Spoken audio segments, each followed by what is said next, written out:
ওনার যে সুপারভাইজার আছে পঙ্কজ দাস এবং ওনার ভাই তাপস দাস, তারা মিলে এখান থেকে প্রায় 10,000 কেজির মতো আপনার রড এবং 600 ফুট আপনার স্টোন চিপস এবং 250 বস্তা সিমেন্ট এখান থেকে তারা চুরি করে নিয়ে গেছে।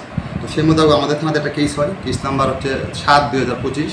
তো এই কেসটা নিয়ে আমরা প্রথমেই যে পঙ্কজ দাস তার বাড়ি থেকে আমরা প্রায় 8,800 কেজির মতো রড এবং 400 ফুট আমরা এই স্টোন চিপস তার বাড়ি থেকে রিকভার করি।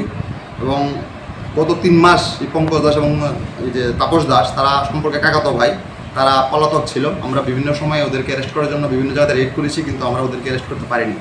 তো ইন দ্য মেইনে তারা আমাদের এখানে মাননীয় এডিশনাল সেশন জজ কোর্টে বেল পিটিশন করে, ওখানে তাদের বেল রিজেক্ট হয়ে যায়। তারপরে তারা আবার হাইকোর্টে বেল করে, হাইকোর্ট থেকেও তাদের বেল রিজেক্ট হয়ে যায়। তো আজকে সকালবেলা আমরা একটা গোপন খবরের ভিত্তিতে তারা 2 ভাইকে বিশ্রামগঞ্জ রেল স্টেশন থেকে আমরা তাদেরকে গ্রেপ্তার করতে সক্ষম হয়েছি এবং আমরা আজকে তাদেরকে মাননীয় কোর্টে প্রেরণ করেছি 5 দিনের পুলিশ রিমান্ড চেয়ে। এটা বিশ্রামগঞ্জ থানা।